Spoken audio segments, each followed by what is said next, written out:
Hey guys, Saki here with another Kerbal space program video. We've got Bart Free ready to take up the second part of the mirror, so we'll see you on the launch pad. And lift off for Bart Free. This is the first mission that he's flown. This is the second part of the Mir space station. It will be docked at the southern end of the space station, so we'll be coming from the south going north on our orientation. Remember how we put our first space station section with the top facing north, so since this is going behind, we also want to face north and we'll be coming from the south.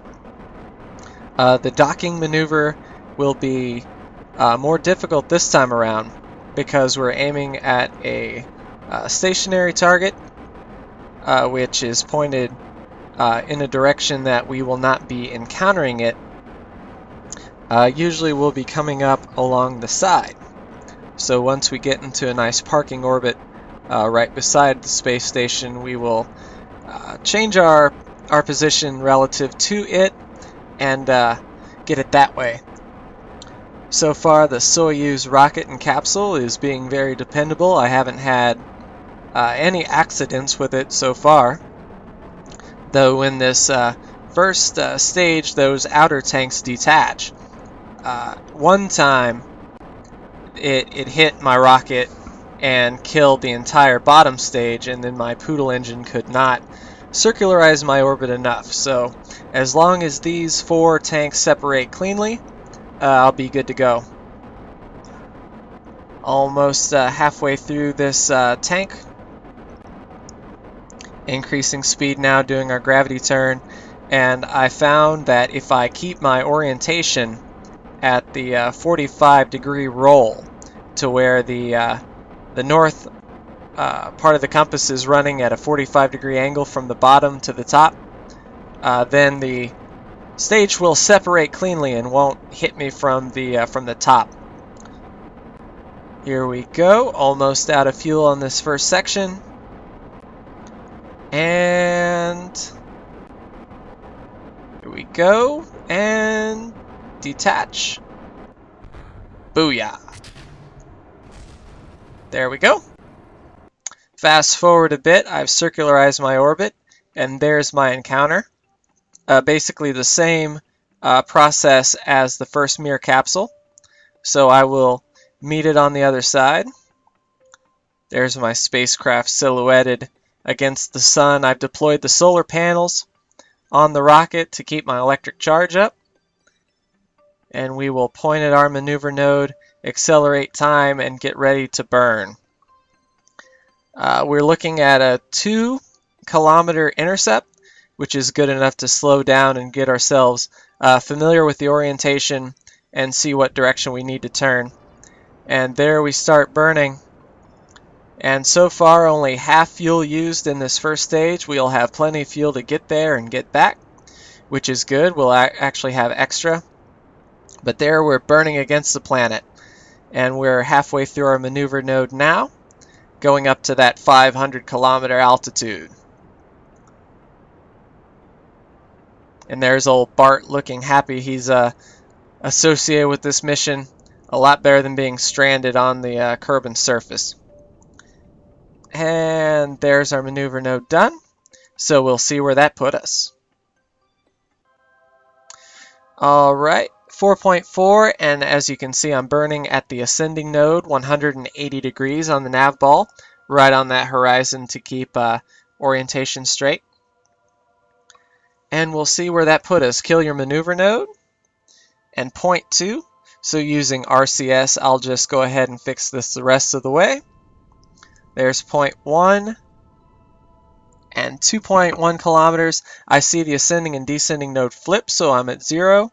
So we're coming at 2 kilometers distance. So just to see if I can squeeze a closer approach out of this, I will rotate prograde, the marker down there on the nav ball, and then use RCS and throttle forwards and back to see if that number changes drastically or if this is about as far we come. Using time acceleration to kill the rotation, turning on SAS to keep me stable, and I'm burning forward. I see the ascending and descending node shake, and I realize 2 is good enough. So here we go, closing in on the Mir space station now. I'm slowing down and getting myself ready to burn towards it. This is much like the Gemini missions, where you park outside your intended target and then burn towards it. I didn't have a perfect intercept, so after I burn and get my prograde vector set right on the pink docking marker, or the target marker, just like that, I move my orientation to face it, accelerate time, and then that yellow marker slips way off. So I'm going to have to do a little bit more work to dock with it. And I see that movement, and I try to adjust it with RCS. Probably wasting fuel here because I still don't see exactly where it is. I know the orientation is pointing north, so that's where I need the docking port to appear. But I haven't even got the docking port selected as a viable target yet. So in the future, I'll make these burns a little bit more efficiently and make sure that the docking port is selected before I do any finite movement. But then I just throttle up and bring that marker back to the pink, firing opposite of it to bring that prograde marker directly to the center, just like that. And we'll see if that made our orbit a little bit better. So time accelerate, and the yellow marker doesn't seem to be slipping that far from the pink, so we're right on target as far as the space station's concerned. Coming into the light now, and when the prograde marker is not that far off of the pink, you can use RCS to fine-tune that adjustment. So once again, I come to a complete stop. I have plenty of RCS fuel to burn, and in fact plenty of liquid fuel to burn as well.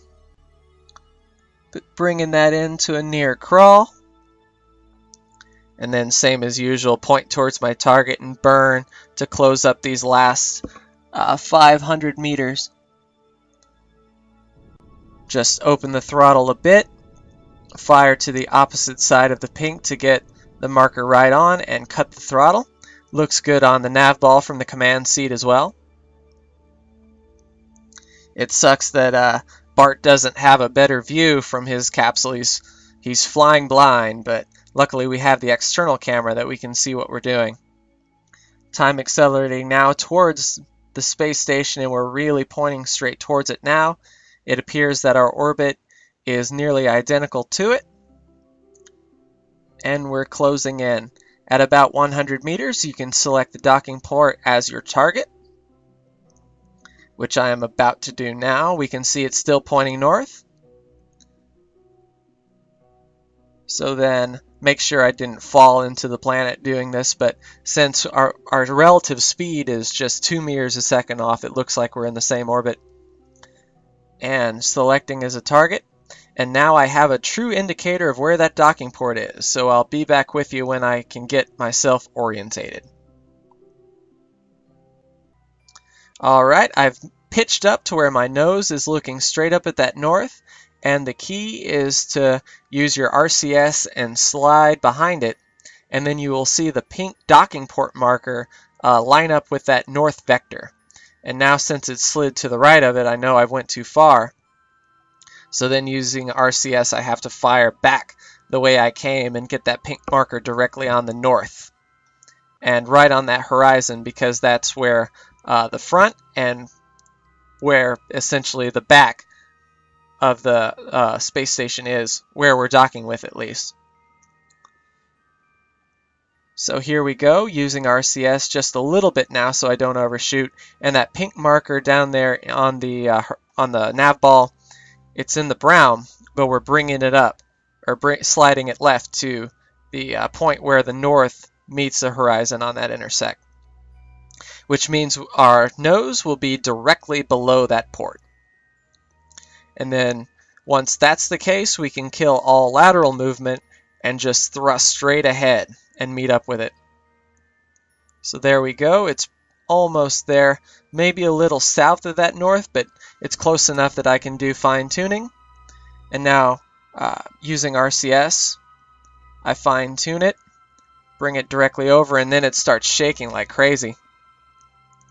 So I kill my stability and RCS, and that calms it down. So when you're on stability control, the capsule is making all kinds of fine movements. But we're coming in now at 0.3 meters a second, which is a safe speed. And we can see we're closing in on the docking port there. Maybe on the next mission I'll put on some lights at the top of the next section so we can have a good docking view. But coming in, letting the instruments do the work, this is a ILS landing of sorts. We have just instruments telling us where to go since we can't visually see. But just like Gemini, fine-tune RCS adjustments, keeping our nose pointed directly at that target port. 14 meters now, and coming in nice and close. Here we go, just more fine-tuning, sliding that spacecraft forward. Very little control input, you can see down there in the bottom left. And once we touch, it starts moving around. It actually takes about 30 seconds for this thing to link up, but once it does, with some minor turns and minor adjustments, and as we can see, I'm still in the 499 by 500. That can be easily adjusted. But we are now connected. So now the most important thing for the next mission, orientate it back north. That way we can have a good placement on the next capsule. However, the next capsule looks to be attaching to that four-way connector, and it might be coming in on one of the sides. So that's going to add a new element of difficulty in docking with the side of this thing instead of just pointing towards a cardinal direction. Although, if I have this rotated correctly, I should be able to point to the 90 or the 270, depending on where I come in. But there we go. The nose is pointing north, using time acceleration to kill my rotation. And it looks kind of odd, but adjust the camera and oh, that's right. So there we go. The mirror is pointed directly north, and then I just do a rotation to where the solar panels are facing the sun. Speaking of which, we are ready to deploy the solar panels on the second stage now.